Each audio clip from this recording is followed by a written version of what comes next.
Viva পরীক্ষায় এক মেয়েকে প্রশ্ন করা হলো, আপনি লাইফে কয়টা রিলেশন করেছেন?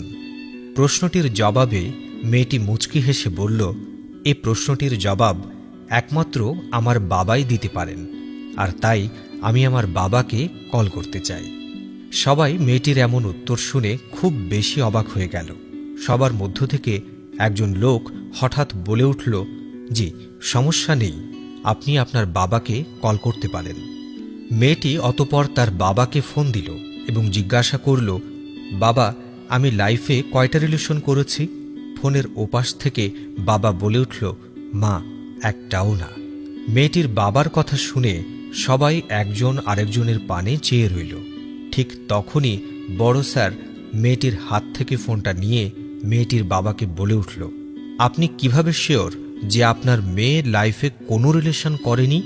মেয়েটির বাবা তখন বলল, স্যার, আমার মেয়েটির বয়স যখন সবে মাত্র 7 বছর, সেই বয়স থেকে আজ ওর 24 বছর বয়স পর্যন্ত আমি হচ্ছি ওর একমাত্র বেস্ট ফ্রেন্ড। আমি কখনো আমার মেয়েকে বলিনি যে, মা, আমার এই কাজটি পছন্দ নয়, বা এই কাজটি যদি তুমি ভুল করেও করো তাহলে আমার চেয়ে খারাপ আর কেউ হবে না, বা কখনোই আমি এরূপ আচরণ করিনি। বিধেয় আমার মেয়ে কোনো সংকোচ ছাড়াই সব কিছু আমাকে বলে। আমি রাস্তায় যদি কখনো কোনো মেয়েকে অসভ্যের মতো চলতে দেখতাম বা কোনো অল্পবয়সী ছেলে মেয়েকে প্রেম করতে দেখতাম, আমি বেস্ট ফ্রেন্ডের মতো আমার মেয়েকে সেগুলো লক্ষ্য করে বলতাম, মা, এগুলো ভালো নয়, কখনো এই পথে যেও না, না হলে তোমার সুন্দর ভবিষ্যৎ নষ্ট হয়ে যাবে। আমার এখনো মনে আছে, আমার মেয়ে প্রথম যখন প্রেমের প্রস্তাব পায় তখন আমার মেয়ে সবেমাত্র ক্লাস 8 পড়ে। আমাকে এসে জাপটে ধরে বলে, বাবা, আজকে না পাড়ার রবিন নামের ছেলেটা আমায় ফুলের তোড়া আর চকলেট দিয়েছে এবং বলেছে ও আমাকে ভালোবাসে, আর তাই আজকে স্কুল থেকে আমি ওর সাথে ঘুরতে গিয়েছি। আমি তখন হাসি মুখে বললাম, তাই মা, ভালো।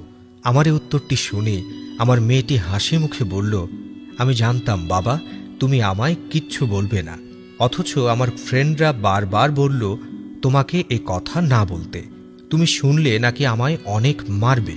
কিন্তু আমি বলেছি, না, আমার বাবা এমন নয়, আর উনি শুধু আমার বাবাই নন, আমার বেস্ট ফ্রেন্ড। বাবা, আমি ঠিক বলিনি? ঠিক বলেছিস মা।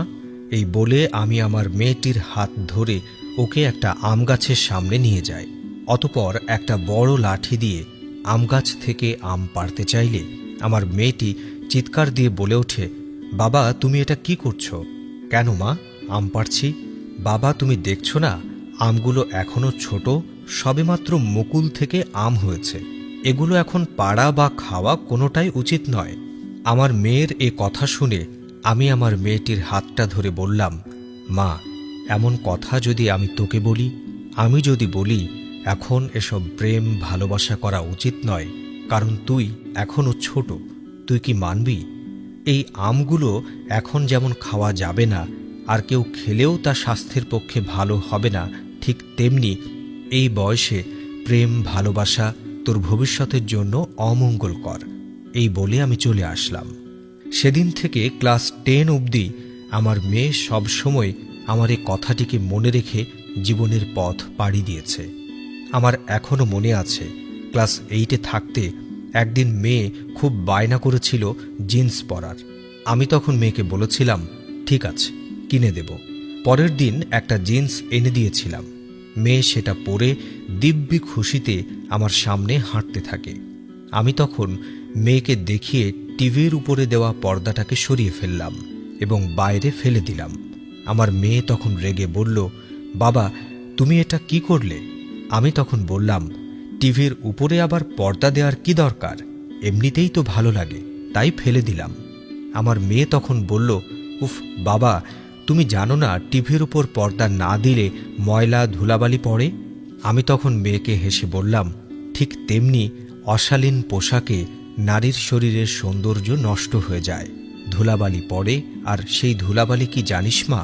পাড়ার বখাটে ছেলেদের খারাপ দৃষ্টি আর বাজে মন্তব্য, আর রবিন নামের হাজারো ছেলের আবেগকে প্রেম নামে প্রকাশ করে হাজারো মেয়ের সুন্দর ভবিষ্যৎ নষ্ট করা।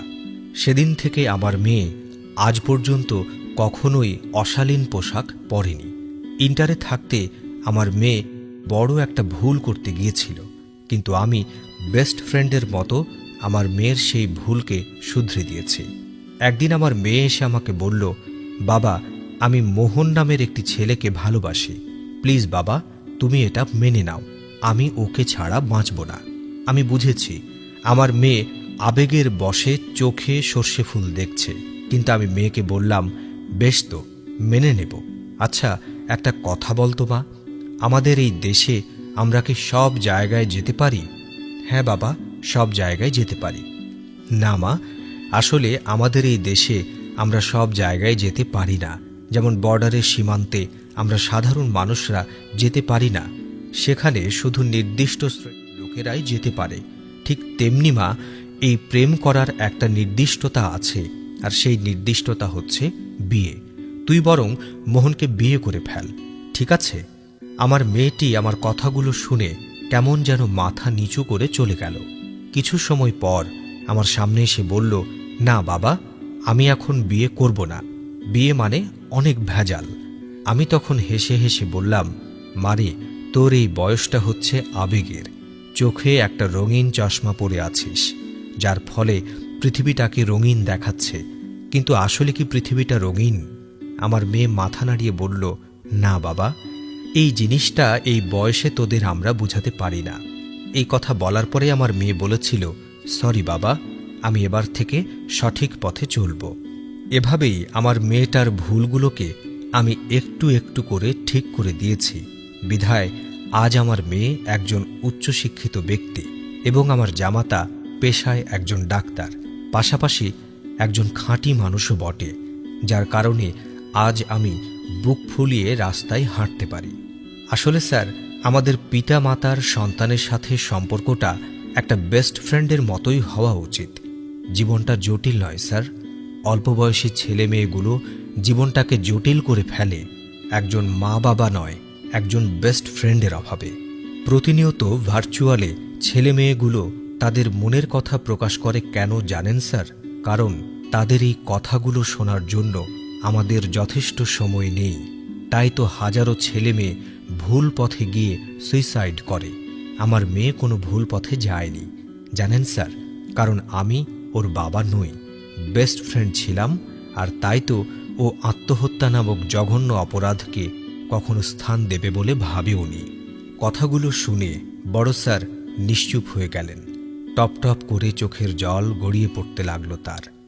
হঠাৎ পকেট থেকে নিজের মেয়ের একটা ছবি বের করে কাতর স্বরে বলে উঠল, সরি মা, আমাকে মাফ করে দিস, আমি তোর বাবাই রয়ে গেলাম, বেস্ট ফ্রেন্ড হতে পারলাম না, আর তাই তো তুই জীবনটাকে জটিল করে ফেললি এবং ক্রমশ আত্মহত্যার কাছে নিজেকে বিলিয়ে দিলি। সরি মা, সরি। যদি ভিডিওটি ভালো লেগে থাকে তাহলে অবশ্যই রিয়ান মোটিভেট পেজটি লাইক করবেন এবং অন্যদের এই ভিডিওটি দেখানোর জন্য শেয়ার করবেন। আজকের এই ভিডিওটি দেখার জন্য আপনাকে অসংখ্য ধন্যবাদ। ভালো থাকুন, সুস্থ থাকুন। ধন্যবাদ সবাইকে।